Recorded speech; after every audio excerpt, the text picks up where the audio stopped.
बिस्मिल्लाहिर्रहमानिर्रहीम। खातिन हज़रात, अख्तर अब्बास का सलाम पहुँचे। माँ कितनी ही कमज़ोर क्यों ना हो, उसने कितने ही जुल्म क्यों ना सहे हों, सास के, ससुर बेचारे के आमतौर पे कम होते हैं, नंदों के, ख़ानदान के, वो अपनी कमज़ोरी के साथ जीती रहती है। पर जब रब उसको औलाद दे देता है, साहिब औलाद कर देता है, और वो बच्चे उसके 2-3 साल के बड़े हो जाते हैं और स्कूल गोइंग हो जाते हैं, तो आमतौर पे मैंने देखा है कि माएँ उस वक्त शेरनी बन जाती। वो फ़ैसला ले लेती हैं जो पहले कभी लेने पे वो आमादा भी नहीं होती, क्योंकि उस वक्त उन्हें लगता है कि अब उनके बेटे या बेटी के मुस्तकबिल का मामला है। और ये बेटा या बेटी चाहे 4 साल का हो, ज़ाहिर है पूरी नस्ल होता है, इससे पूरी नस्ल ने आगे चलना होता है। इस बीज के अंदर पूरी खूबियाँ और पूरी जहानत और पूरा सब्र और पूरी मेहनत और पूरी कामयाबी मौजूद होती है। आमतौर पे माएँ अपने बच्चों के मामले में बाप से ज़्यादा पॉजेसिव होती हैं। इसी वजह से जब बच्चे तंग करते हैं बड़े होने के बाद, तो ज़्यादा दुख माएँ उठाती हैं। ये पाकिस्तान की माएँ हों या पाकिस्तान से बाहर की माएँ हों, दोनों सूरतों में दुख इनके हिस्से में ज़्यादा आता है। अच्छा, ये दुख कभी कभी इतना ज़्यादा होता है कि माँ के आंसू निकल आते हैं और किसी से वो ना रो सकती है, किसी के सामने ना इल्तिजा कर सकती है, पर अंदर ही अंदर ये दुख का कैंसर उसको चाट जाता है। आप ये सोचिए कि एक माँ जिसने पता नहीं कितनी मुश्किलों से अपने बेटे और बेटी को पाला हो, बड़ा किया हो, और जो ही वो टीन एज में पहुँचें और उसको अपने दोस्त मिल जाएं, अपनी दोस्तें मिल जाएं, अपनी पढ़ाई मिल जाए, और उस वक्त माँ तरसे इस बात को कि बेटी उसके पास बैठ के बात नहीं करती या बेटा उसके पास बैठ के बात नहीं करता।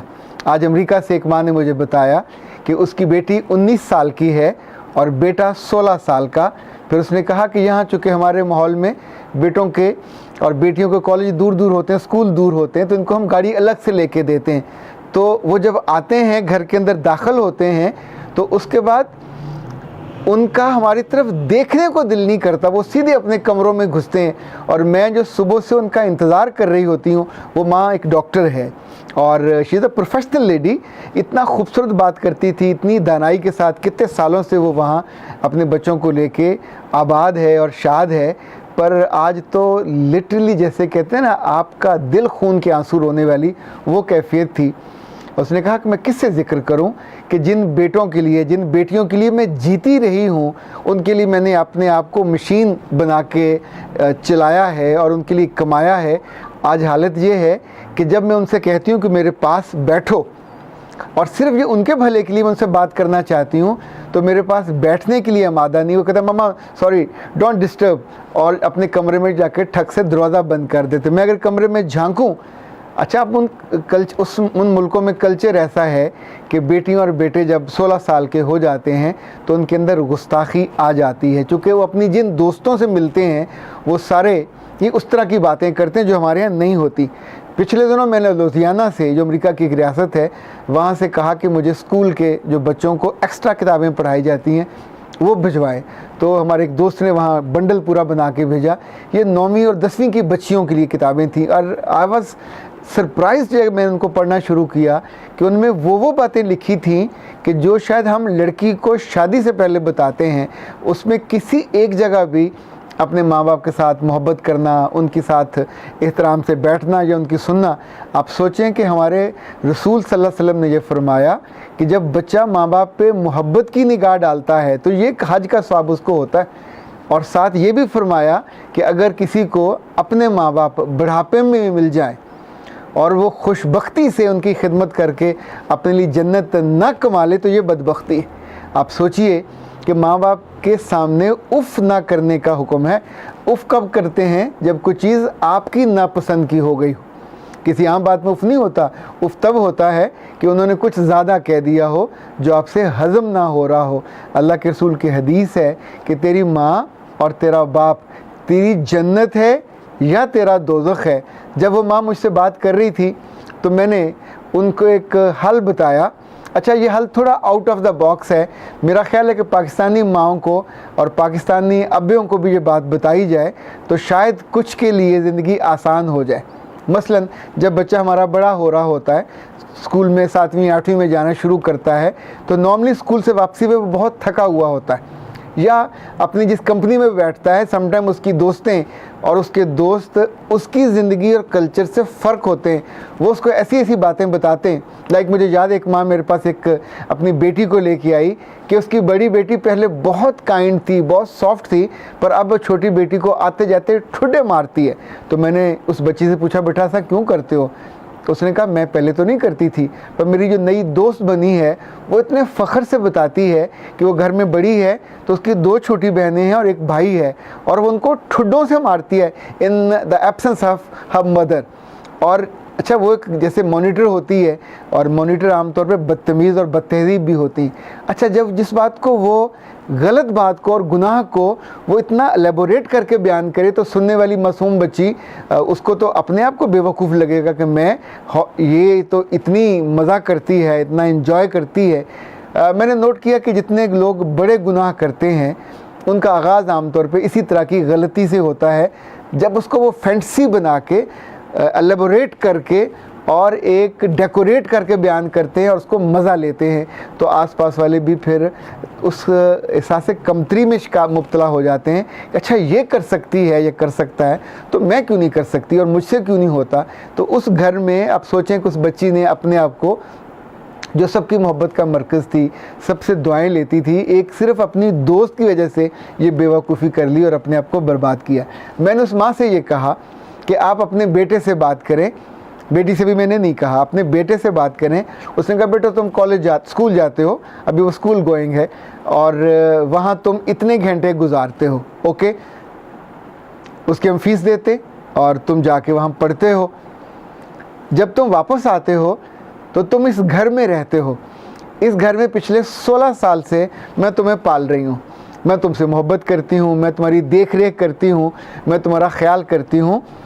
तो वहाँ तो टीचर को फ़ीस दे के तुम उसकी सुनते हो, और यहाँ मैं मोहब्बत की फ़ीस देती हूँ, मैं केयर की फ़ीस देती हूँ। ओके, 4 घंटे का मुतालबा नहीं है, बट आज से ऑनवर्ड्स कोई 1 घंटा मेरे लिए तय करो कि जब तुम स्कूल से घर आओ तो वो 1 घंटा सिर्फ मेरा हो। उसमें मैं तुमसे बातें करूँ, उसमें मैं तुम्हें तंग करूँ, उसमें हम दोनों बैठ के टीवी देखें, उसमें हम दोनों बैठ के गाने गाएं, उसमें हम दोनों बैठ के नमाज़ पढ़ें, उसमें हम दोनों बैठ के कुरान पढ़ें, उसमें हम दोनों बैठ के ख़ानदान भर की बातें करें, उसमें हम दोनों बैठ के ख्वाब देखें, और उसमें हम दोनों बैठ के मेरे मरने की और तेरे जीने की बातें करें, और उसमें हम दोनों बैठ के तेरे मरने की और मेरे मरने की और बाद में हम दोनों के मिलने की बात करें, और उसमें ये भी बात करें कि मेरे बच्चे, मैं तुमसे बड़ी हूँ और तुमसे पहले मर जाऊँगी, और जब मैं मर जाऊँगी तो पूरी दुनिया में कोई आँख मेरे लिए रोने पे आमादा नहीं होगी, ना मेरा बॉस, ना मेरे मातहत, ना मेरा स्टाफ, ना मेरे ग्राहक, कोई मेरे लिए क्यों रोएगा?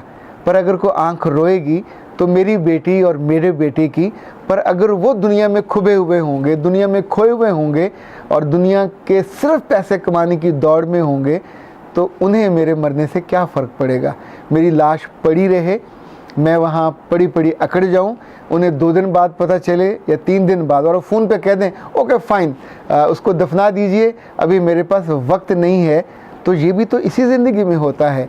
और मैं इतने दूर से तुमको अपने परों पे बिठा के यहाँ लाई हूँ, और इसलिए लाई हूँ कि तू मेरी ज़िंदगी की रौनक बने, तू मेरा ख्वाब, उसकी ताबीर बने। इसलिए मैं तुमको नहीं पाल रही कि तुम बड़े होकर, पंजाबी में कहते हैं जब चिड़ी का बच्चा आलने से गिर जाए तो बोट कभी आलने में वापस नहीं आता। यूरोप हो या अमेरिका हो या बरतानिया हो, जब ये बच्चे 16 साल के हो जाते हैं तो नॉर्मली घरों से निकल जाते हैं, वो लड़कियां हों वो लड़के हों। फिर ज़िंदगी की जितने दुख हैं, तकलीफ़ें हैं, वो सब वो भुगतते हैं। कभी कभी किसी को शायद ना मिले तो दूसरी सूरत में वो पनाहगाहों में चले जाते हैं, वो जो सोशल सर्विस के उनके सेंटर्स हैं वहाँ चले जाते हैं। पर अपनी आज़ादी, अपनी खुद मुख्तारी, अपनी जान, अपनी ज़िंदगी, माई इंडिपेंडेंस, माई स्पेस, माँ कहाँ है? वो माँ जिसने जन्म दिया, वो माँ जिसके बारे में एक सहाबी ने अल्लाह के रसूल से पूछा कि मैं अपनी माँ को कंधों पे बिठा के उम्रा करा रहा हूँ, तवाफ़ करा रहा हूँ, क्या मैंने इसका हक़ अदा कर दिया? तो कहा एक रात का भी नहीं, वो रात जो इसने गीले बिस्तर पे ख़ुद गुजारी और तुमको खुश्क जगह पे रखा। तो ख़ातीन हज़रात, अपने बच्चों को और अपनी बच्चियों को, दोनों को अपने रब की मोहब्बत में अगर नहीं डालोगे तो माँ बाप की मोहब्बत में भी नहीं डलेंगी। ये दोनों बच्चे और बच्चियाँ सब बड़े होते हैं तो फिर दुनिया में ये वो बोट बनते हैं चिड़ी का, जिनकी वापसी नहीं होती। ना इनको दुआएं मिलती हैं, ना इनको मोहब्बत मिलती है, ना इनको सुख मिलता है। हमारी दुनिया में ऐसे बच्चे लाखों की तादाद में हैं जो बेघर, बेआरजू, बेमकसद और नाखुशी के साथ जीते हैं, चूँकि पीछे कोई दुआ नहीं होती। अपनी माँओं की आंखों में आंसू मत दिया करें, उनके उन सारे घंटों को वीरान मत करें जो वो आपके इंतज़ार में बैठे होते हैं और आपका इंतज़ार करती हैं। आप स्कूल में हो, आप कॉलेज में हो, आप यूनिवर्सिटी में हो, माँ के लिए 1 घंटा आज से एक ज़्यादा नहीं है।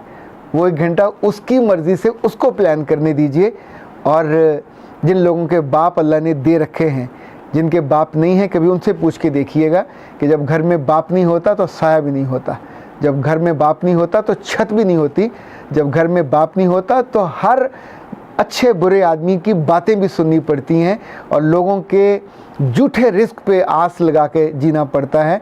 सो अपने उस बाप के साथ भी 1 घंटा, सिर्फ 1 घंटा, और उस 1 घंटे में माली को इजाज़त दीजिए कि उस पौधे की शेप बना सके, उसको खूबसूरत बना सके, ताकि पौधे की ज़िंदगी बने और माली के अपने हाथों को सुरूर आए।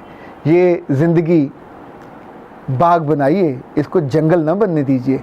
जंगल में किसी बूटे की कोई शक्ल और किसी फूल की भी कोई कदर नहीं होती, पर बाग में हर फूल की स्पेस भी होती है, कदर भी होती है। इसको आजमा के देखिए, करके देखिए। आज से 1 घंटा उस माँ के लिए जिसने जन्म दिया, जिसकी आंखों में आपके लिए ख्वाब और मोहब्बत है। ये ख्वाब सलामत रहें और आप भी सलामत रहें। अख्तर अब्बास को इजाज़त दीजिए। अस्सलाम वालेकुम।